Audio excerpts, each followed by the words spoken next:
네, 지금 너무나 팬분들이 이렇게 가까이에서 저도 이렇게 무대가 가까운지 몰랐는데 너무나 가까이에서 정말 사랑하는 배우분들을 보고 플래시가 터지고 있습니다. 네, 만나 뵙게 돼서 정말 반갑습니다. 우리 조형빈 배우님부터 순서대로 관객 여러분들께 인사 부탁드립니다. 네, 안녕하세요. 너무 크다. 안녕하세요. 원고를 의인한 의인한 인물 K 역을 맡은 조형빈입니다. 반갑습니다. 네, 안 나온다. 안녕하세요. 안녕하세요. 육상으로 인사드립니다. 저 뮤직그룹에서 78세 노역을 맡은 맥키우 일컬어난 청소년입니다. 여러분 반갑습니다. 안녕하세요. 뮤직그룹의 작가 강남이라고 합니다. 만나뵙게 돼서 반갑습니다. 안녕하세요. 한국의 음악을 소개해드릴 수 있어서 기쁜 엄청 떨고 있는 작곡가 김효은입니다. 네, 우리 작가님과 작곡가님 그리고 마이크가 필요 없으신 두 분 또 배우님을 모셨습니다. 오늘 토크 콘서트를 준비하면서 공연 정보를 좀 찾아보니까 많은 관객분들이 손수건이 필요하다, 아니다, 거의 수건이 필요한 작품이다 이런 후기들이 많았는데요. 아무래도 정말 감성을 자극하는 뮤지컬이기도 하고 더욱이 실화를 모티브로 하고 있기 때문에 굉장히 흥미로운 작품이 아닌가 싶습니다. 제가 여러 가지 질문들을 이제 해볼 텐데 강남 작가님께 먼저 질문을 드릴게요.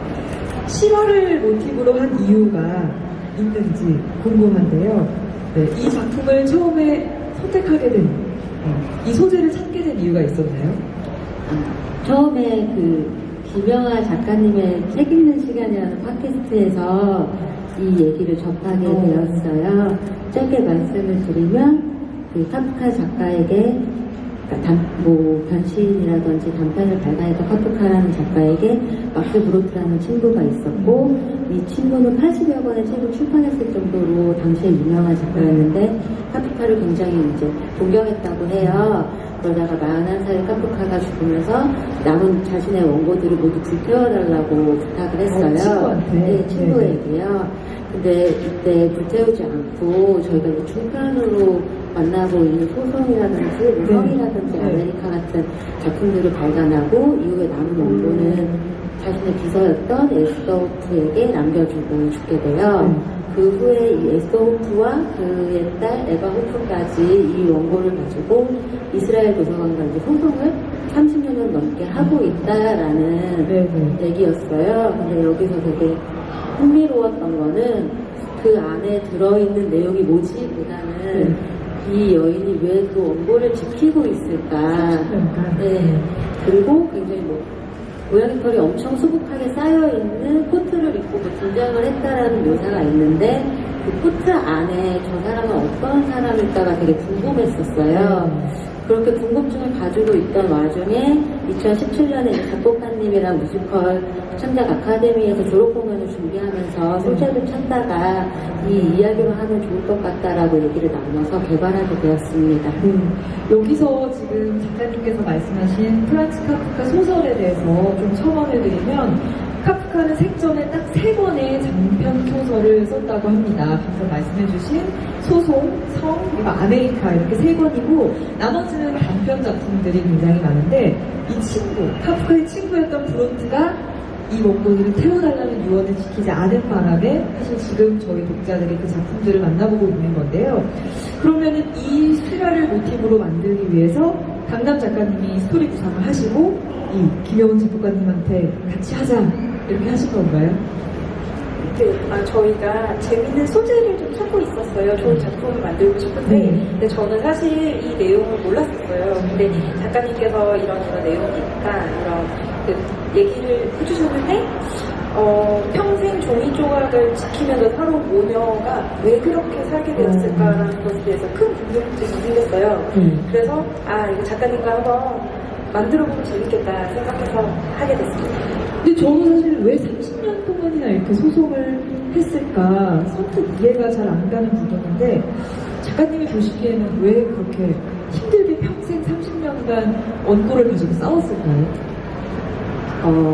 사실 처음에는 이제 궁금하니까 기사들을 찾아보면서 그 에스토프가 약 200만 달러, 우리나라 돈으로 22억 정도의 원고의 일부를 팔았다, 경매에 팔았다는 얘기도 있어서 네. 처음에는 돈 때문이겠거니라고 생각을 했어요.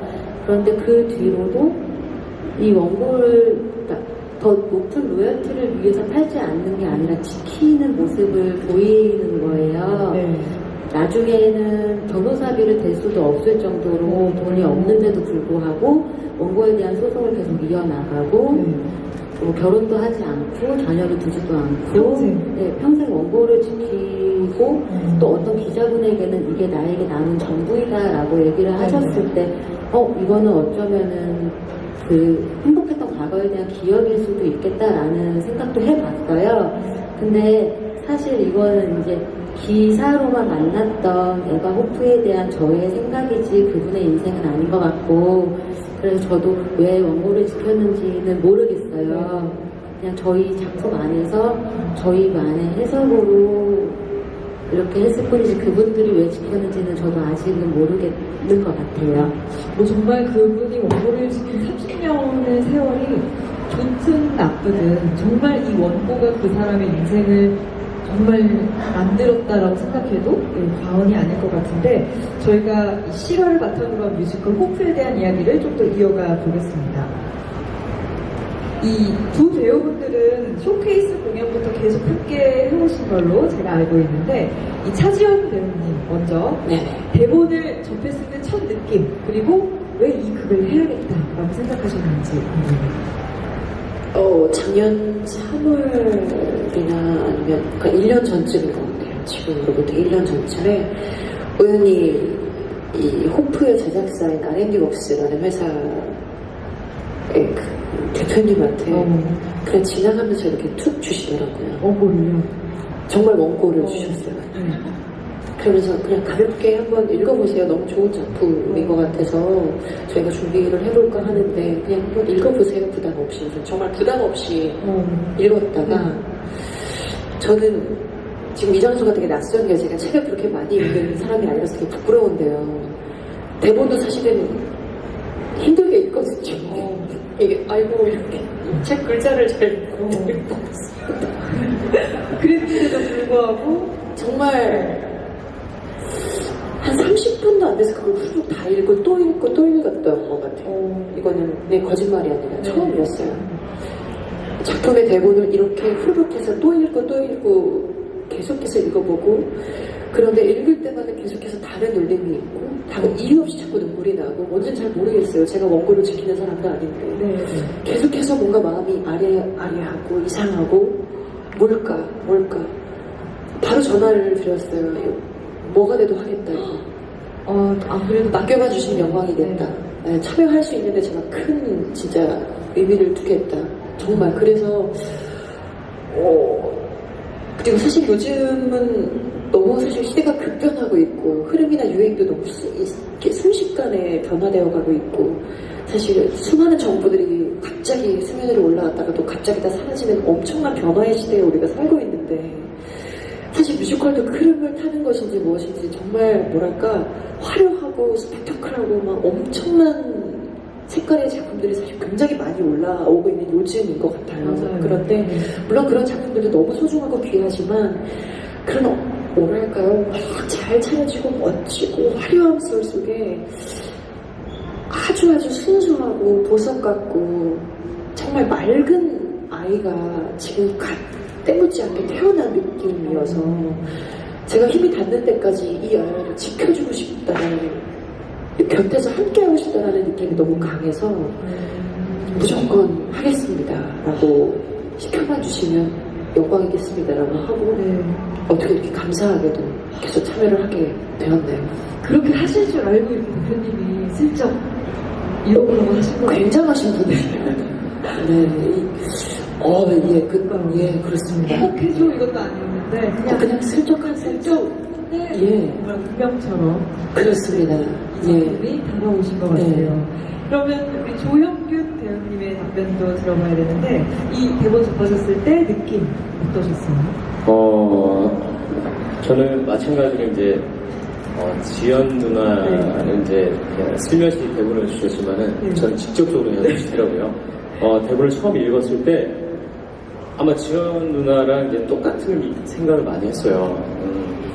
저도 이제 뭐 책을 그렇게 많이 읽는 편도 아니고 이제 대본을 봐도 이제 어떤 배우들은 이거 정말 드라마가 좋다 아니다 이런 걸 딱 판가름을 잘할 수 있는 네. 배우라고 하면 저는 사실 정반대의 배우라서 대본을 읽었을 때 그냥 뭔지 모르게 먹먹하더라고요. 네, 먹먹하고 그 후프라는 캐릭터의 어떤 인생 자체가 어떻게 이런 사람이 있을 수 있지라는 의문을 많이 들면서 저는 모르겠어요. 이게 이제 제 마음 한구석에 약간 그런 후프가 갖고 있던 어떤 성향의 이면이 조금 들어있는지 모르겠는데 그냥 대본을 저도 지연 누나처럼 계속 읽었어요. 계속 읽혀 나가더라고요. 이렇게 그때는 이제 창작산실에서 이제 처음 대본을 받아서 그게 30분짜리였지만은 30분짜리였는데 진짜 읽는데 한 10분도 안 걸린 것 같아요. 네. 정말 드라마가 훅훅 지나가고 그리고 이게 첫 번째로 제 와닿았던 거는 실화를 모티브로 했다는 거. 네. 그 점에 대해서 다 읽고 나서도 이제 계속 물어봤어요. 이거 진짜 실화냐고. 실제로 이런 일이 네네네. 있었거든요. 그 저희가 창작산실 작년 4월이었죠. 4월에 창작산실을 하고 나서 실제로 이제 그 실존하셨던 분이 그해 이제 8월, 9월에 이제 세상을 떠나셨어요. 네, 창작산실 할 때까지는 이렇게 살아 계시다가 그러면서 이제 이게 창작산실에서 선정이 되면서 뭔지 모를 이 공연은 정말 동공에서 제가 사명감을 갖고 근데 뭔가 공연으로 정말 열심히 한번 해봐야겠다라는 어떤 좋은 기회가 와가지고 저도 이제 지연 누나 마찬가지로 진짜 참여할 수 있게 된 거에 대해서 너무 감사하게 생각하고 있습니다. 두 분 다 정말 원고를